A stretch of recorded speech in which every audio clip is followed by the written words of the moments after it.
اگر تم میری بارگاہ میں لاکھ سفارشیں لے آؤ گے نا، جب بھی میں تمہیں کوئی وظیفہ نہیں بتانے والا۔ کسی امیر کی سفارش لے آؤ، کسی مالدار کی، کسی دولت مند کی، اگر تم سفارش لے کر بھی میری بارگاہ میں آؤ گے، جب بھی میں تمہیں کوئی وظیفہ نہیں بتانے والا۔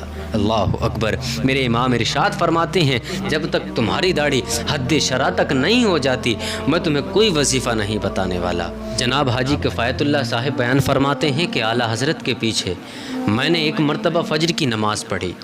جب اعلیٰ حضرت نماز فجر سے فارغ ہو گئے تو ایک مسافر جو آپ سے ملاقات کے خواہش مند تھے اور آئے ہوئے تھے، سبحان اللہ، اور وہ مسافر آپ کے مرید بھی تھے، آپ کے مریدین میں سے تھے، لیکن آپ کے مرید کی داڑھی حد شرع سے کم تھی۔ اس مرید نے اعلیٰ حضرت علیہ رحمت و رضوان کی بارگاہ میں ایک خط پیش کیا کہ حضور مجھے کوئی وظیفہ بتائیں۔ اعلیٰ حضرت علیہ رحمت و رضوان نے ارشاد فرمایا جب تک تمہاری داڑھی حد شرع تک نہیں ہو جاتی، جب تک میں تمہیں کچھ نہیں بتانے والا۔ سبحان اللہ۔ قربان جائے میرے آقا صلی اللہ علیہ وسلم کے اس غلام، اس خادم اعلیٰ حضرت علیہ رحمت و رضوان کی ذات پر۔ میرے اعلیٰ حضرت ارشاد فرماتے ہیں میں تمہیں جب تک کچھ نہیں بتانے والا جب تک کہ تمہاری داڑھی حد شرع تک نہ ہو جائے۔ وہ آپ کے مرید ایک بزرگ کی سفارش لے کر آتے ہیں آپ کی بارگاہ میں، لیکن میرے امام کی ذات پر قربان جائیں، میرے امام ارشاد فرماتے ہیں اگر تم میری بارگاہ میں لاکھ سفارشیں لے آؤ گے نا، جب بھی میں تمہیں کوئی وظیفہ نہیں بتانے والا۔ کسی امیر کی سفارش لے آؤ، کسی مالدار کی، کسی دولت مند کی، اگر تم سفارش لے کر بھی میری بارگاہ میں آؤ گے، جب بھی میں تمہیں کوئی وظیفہ نہیں بتانے والا۔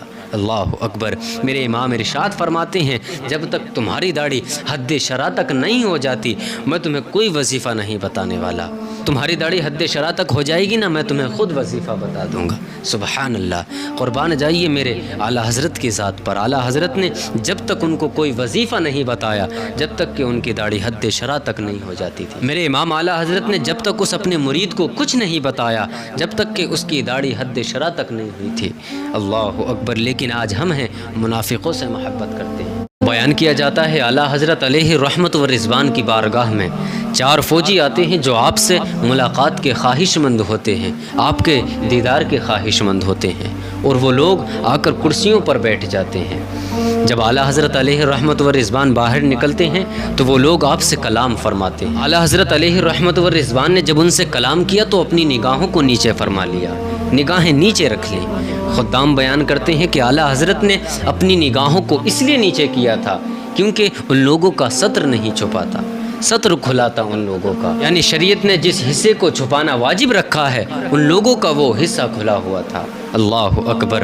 اعلیٰ حضرت کی بارگاہ میں وہ فوجی بیٹھے ہوئے ہوتے ہیں کرسیوں پر اور اعلیٰ حضرت سے کلام فرماتے ہیں، لیکن میرے امام کی عاجزی پر، انکساری پر قربان جائیں، میرے امام نے اپنی نگاہوں کو نیچے رکھا تب ان کے باتوں کا جواب دیا۔ میرے امام نے اپنی نگاہوں کو نیچے رکھتے ہوئے ان لوگوں کا جواب دیا، ان لوگوں کے کلام کا جواب دیا۔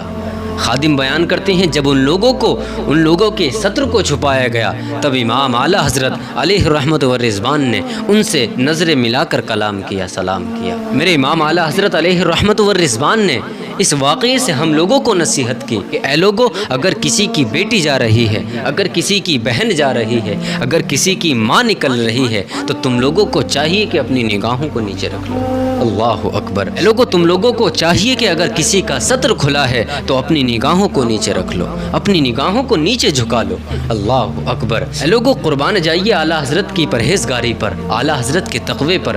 میرے امام نے مردوں تک کے ستر کو نہیں دیکھا تو عورت کا ستر تو بہت دور کی بات ہے۔ اللہ اکبر۔ اعلیٰ حضرت علیہ رحمت و رضوان نے اس واقعے سے ہم لوگوں کو نصیحت کی ہے، اے لوگوں، اگر کسی کی بیٹی جا رہی ہے، اگر کسی کی ماں باہر ہے، اگر کسی کی بہن بہو باہر گھوم رہی ہے تو تم لوگوں کو چاہیے کہ اپنی نگاہوں کو نیچے رکھ لو، اپنی نگاہوں کو جھکا لو، کیونکہ عورت سراپا ستر ہوا کرتی ہے۔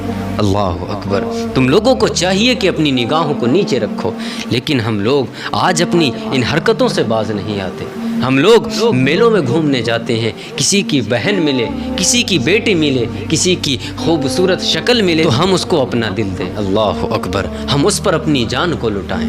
ہم لوگ یہ سوچتے ہیں اے لوگوں میرے امام کی پرہیزگاری پر، میرے امام کے تقوی پر قربان جائیں۔ میرے امام نے ان لوگوں سے جب تک صحیح سے کلام نہ فرمایا، جب تک ان لوگوں نے اپنے ستر کو نہ چھپا لیا، اللہ اکبر۔ میرے امام نے اپنی قوم کو نصیحت کی، اے لوگوں اگر کسی کی بہو بیٹی باہر ہے تو تم لوگوں کو چاہیے کہ اپنی نگاہوں کو نیچے رکھو۔ اعلیٰ حضرت علیہ الرحمت والرضوان جب دوسری مرتبہ روضہ رسول پہ حاضری دیتے ہیں تب آپ سوچتے ہیں کہ آج میرے آقا مجھے اپنی دیدار سے نوازیں گے، سبحان اللہ، اب آئیں گے میرے آقا مجھے دیدار سے نوازیں گے، لیکن ایسا نہیں ہوتا ہے تو آپ ایک غزل لکھنا شروع کر دیتے ہیں۔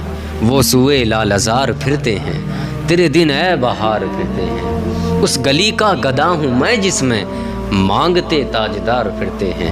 جب آپ مقتے پہ آتے ہیں تو کہتے ہیں کوئی کیوں پوچھے تیری بات رضا، کوئی کیوں پوچھے تیری بات رضا، تجھ سے کتے ہزار پھرتے ہیں۔ اللہ تبارک و تعالی نے امام احمد رضا خان یعنی اعلیٰ حضرت علیہ الرحمت والرضوان کو 35 علوم ایسے علموں سے نوازا جس میں آپ کو مہارت حاصل تھی۔ یاد رکھیے علم کو حاصل کرنا ایک الگ چیز ہوتی ہے اور اسی علم میں مہارت حاصل رکھنا یہ الگ چیز ہے۔ علم تو ہر کوئی حاصل کر لیتا ہے، علم تو ہر کسی کے پاس ہے، لیکن اس میں مہارت ہر کسی کے پاس نہیں ہوتی۔ اللہ رب العزت نے امام احمد رضا خان کو 35 علوم سے نوازا اور ایسے علم جن میں آپ کو مہارت حاصل تھی۔ میرے رب نے اعلیٰ حضرت کو سخی بنایا، میرے رب نے اعلیٰ حضرت کے دل میں عشق مصطفیٰ ڈالا اور ایسا عشق مصطفیٰ ڈالا کہ تمام وہابیوں کی گردنوں پر میرے اعلیٰ حضرت کی ایک قلم کافی تھی۔ ایسا عشق مصطفیٰ ڈالا میرے رب نے امام احمد رضا خان کے دل میں۔ بیان کیا جاتا ہے جب اعلیٰ حضرت علیہ الرحمت والرضوان دوسری مرتبہ مدینہ شریف پہنچے، حضور صلی اللہ علیہ وسلم کے روزے کی زیارت کے لیے جب آپ دوسری مرتبہ مدینہ طیبہ پہنچے تو آپ روزہ رسول صلی اللہ علیہ وسلم کے سامنے بیٹھ جاتے ہیں اور یہ دل میں آس لگاتے ہیں آج میرے آقا مجھے دیدار سے نوازیں گے، سبحان اللہ۔ اعلیٰ حضرت امام احمد رضا خان فاضل بریلوی ایک آس اپنے دل میں لیے ہوئے بیٹھے ہیں کہ آج میرے آقا مجھے اپنے دیدار سے نوازیں گے، لیکن پہلی شب ایسا نہیں ہوتا ہے، اللہ اکبر۔ اعلیٰ حضرت اپنی آس کو اپنے دل میں لیے ہوئے چلے جاتے ہیں۔ اعلیٰ حضرت علیہ الرحمت والرضوان جب دوسری مرتبہ روضہ رسول پہ حاضری دیتے ہیں تب آپ سوچتے ہیں کہ آج میرے آقا مجھے اپنی دیدار سے نوازیں گے، سبحان اللہ، اب آئیں گے میرے آقا مجھے دیدار سے نوازیں گے، لیکن ایسا نہیں ہوتا ہے تو آپ ایک غزل لکھنا شروع کر دیتے ہیں۔ وہ سوئے لال ازار پھرتے ہیں، تیرے دن اے بہار پھرتے ہیں، اس گلی کا گدا ہوں میں جس میں مانگتے تاجدار پھرتے ہیں۔ جب آپ مقتے پہ آتے ہیں تو کہتے ہیں کوئی کیوں پوچھے تیری بات رضا، کوئی کیوں پوچھے تیری بات رضا، تجھ سے کتے ہزار پھرتے ہیں۔ جب اعلیٰ حضرت علیہ الرحمت والرضوان نے اس غزل کا مقطع لکھا کہ کوئی کیوں پوچھے تیری بات رضا، تجھ سے کتے ہزار پھرتے ہیں، اے رضا کوئی کیوں پوچھے تیری بات کوئی کیوں کرے، اے رضا تجھ سے کتے تو ہزار پھرتے ہیں، ایسے کتے تیرے جیسے روز آتے جاتے ہیں اس در پہ، اللہ اکبر۔ اعلیٰ حضرت علیہ الرحمت والرضوان جب اپنے مقتے سے فارغ ہوتے ہیں تو میرے آقا صلی اللہ علیہ وسلم اپنے دیدار سے نواز دیتے ہیں، سبحان اللہ۔ بیداری کی حالت میں اعلیٰ حضرت علیہ الرحمت والرضوان نے میرے آقا صلی اللہ علیہ وسلم کا دیدار نصیب فرمایا۔ اعلیٰ حضرت وہ شخصیت ہیں جس نے میرے آقا صلی اللہ علیہ وسلم کا بیداری میں دیدار فرمایا۔ اعلیٰ حضرت وہ شخصیت ہے۔ آج کل لوگ کہتے ہیں کہ اعلیٰ حضرت علیہ الرحمت والرضوان نے اپنا نیا مسلک بنا لیا، مسلک اعلیٰ حضرت ایک نیا مسلک ہے، لیکن میں ان سے کہنا چاہتا ہوں اے لوگو، مسلک اعلیٰ حضرت کوئی نیا مسلک نہیں بلکہ مسلک اعلیٰ حضرت مسلک امام اعظم ابو حنیفہ ہے۔ جو میرے امام اعظم ابو حنیفہ کا مسلک وہی اعلیٰ حضرت کا مسلک ہے۔ اعلیٰ حضرت وہ شخصیت ہیں جنہیں میرے آقا صلی اللہ علیہ وسلم نے اپنی دیدار سے نوازا۔ میرے آقا کا دیدار ہو جائے جسے میرے آقا صلی اللہ علیہ وسلم اپنا دیدار کرا دیں، اس کا بیڑا پار ہو جایا کرتا ہے۔ اور لوگوں یاد رکھنا، میرے آقا کے در پر وہی لوگ جاتے ہیں جنہیں میرے آقا بلاتے ہیں۔ ایک شعر ہے نا کہ کتنے امیر ہو کر بھی طیبہ نہ جا سکے، جاتے وہی ہیں جن کو بلاتے ہیں مصطفیٰ۔